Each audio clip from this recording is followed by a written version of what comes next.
guys. Hey guys. Hey guys. Welcome back to my channel. Welcome back to my channel. I hope that everyone's having an awesome day. And today is another reading video. We'll be reading chapter 27 today. If you like this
loose and drew it in. The thin rail buckled under his weight, cracked where it was soldered to the beam, then snapped. Raj jumped back to the catwalk just in time.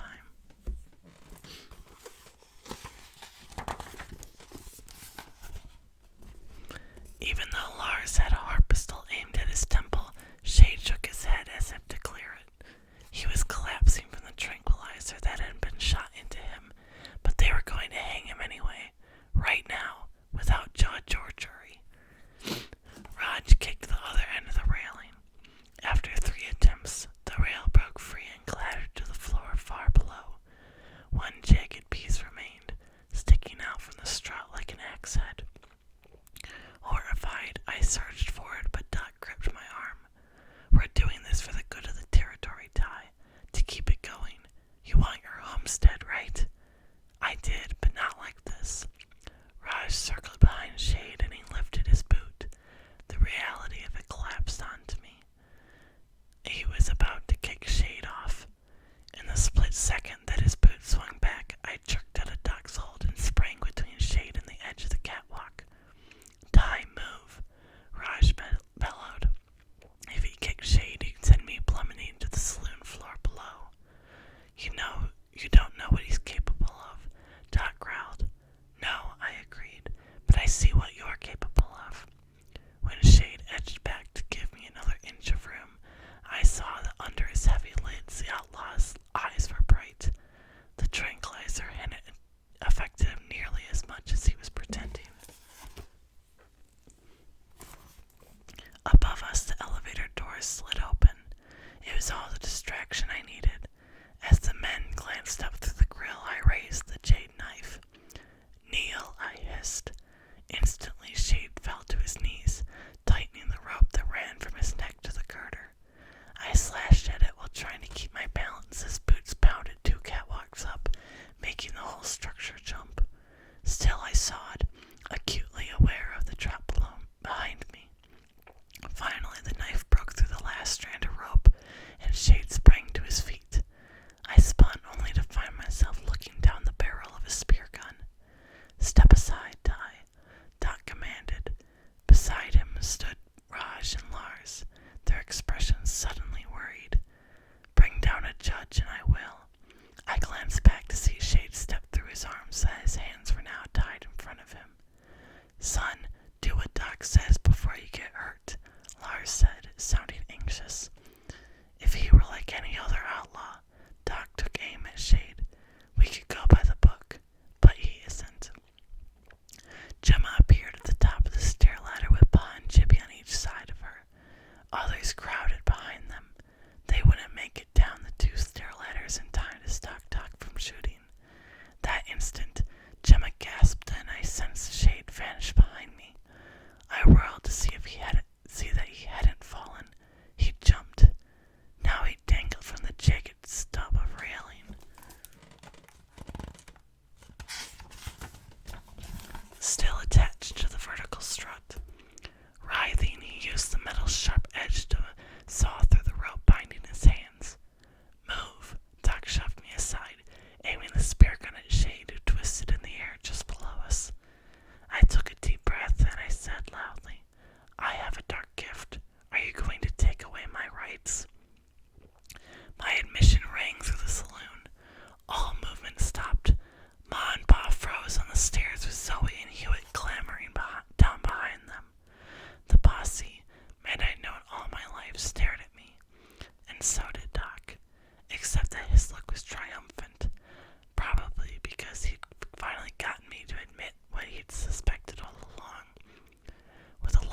homestead, I said.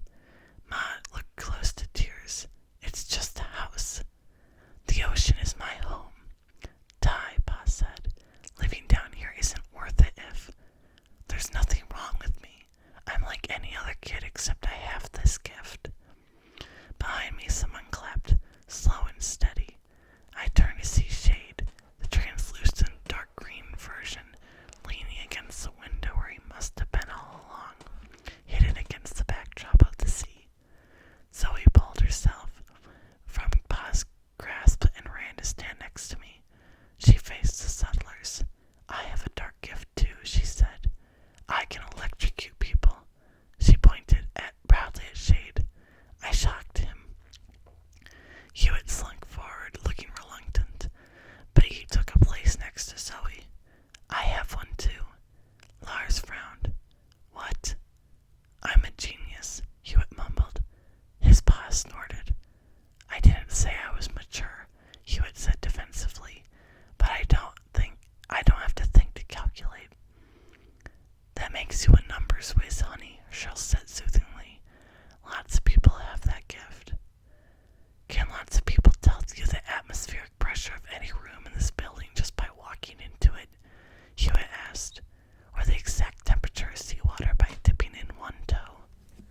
Doc's got a reputation to restore. Shut up, Doc snarled, keeping the spear gun trained on Shade. He leapt under the mini-sub's bumper, only to have it bobble under his feet. Through the sub's viewport, I spotted Gemma studying the control panel with a determined expression.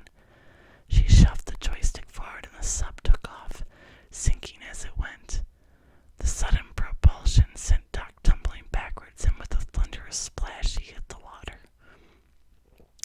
As he floundered, the mini-sub banged into the far side of the moon pool, and I ran the length of the room to help her, but Gemma didn't seem to need my help. She stood on her seat and hoisted herself out the hatch as seawater poured in around her, filling the cockpit. Just as the sub sank beneath the surface, Gemma leapt from the rim of the hatch onto the submerged ledge. I got there in time to offer a hand up to the wet room floor, and then I heard a splash behind me. Turning, I saw Shade skid along the submerged ledge towards Doc, who frantically backstroked away from the ladder.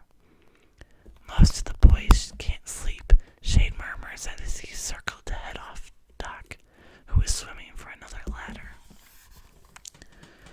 And when they do, they wake up screaming. Even now, every time they shut their eyes, you're there, with your needles and scalpels. Growing desperate, Doc swung the spear gun off his back. He side-stroked for the ledge again, aiming the gun with one hand. Take this shot, Shade taunted, opening his arms wide. Only chance you got. Doc fired, missing Shade by inches. The outlaw didn't even flinch, just tisked over the last opportunity. Doc's movements were slowing. Soon he'd be too cold to tread water. Leaping to my feet, I snatched a long pole from the wall and headed back to help him. But Shade, with his tattoos winding up his arms, blocked me. He's about to go under. Really? Despite his cool tone, there was no missing the fury in Shade's eyes. Shame. Doc thrashed for the floating liquigen back. Grabbing it, he pressed his lips to the hole in the back side and sucked in whatever liquigen was left. Behind him, footsteps rang from the ladder inside the service duct. I turned to see Pa emerge to the hatch with Ma right behind him. Help me get Doc, I shouted. But when I swung back to the moon pool, Doc was gone.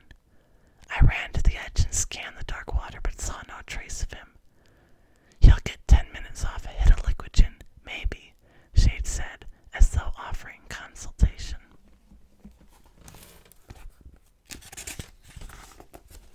Gemma pressed her forehead to the window, trying to see downward. He can't swim to the surface from here. I followed Shade across the wet room, past the other settlers spilling out of the service duct. He'll die. You're welcome. He yanked the half-crushed mantiport between the elevator doors and tossed it aside. There's no liquigen left, Ma called from the refill station. All the slots are empty. We can't die for him. Pa crossed to the window. The access deck is nearly 200 feet from the surface. He could make it if he swims hard. Pa turned to me. Did Doc fill his lungs all the way? I don't know. I didn't know if there was any liquigen left in the pack after Doc pierced it. Without fins, he'd have to be one heck of a kicker to get topside, Chippy said. Ma shook her head sadly. His clothes will pull him down. Then we die for him, Lars said. We try anyway. You think you can hold your breath long enough to find him? Raj scoffed. Good luck. It's a moot point, Pa said grimly. We can't swim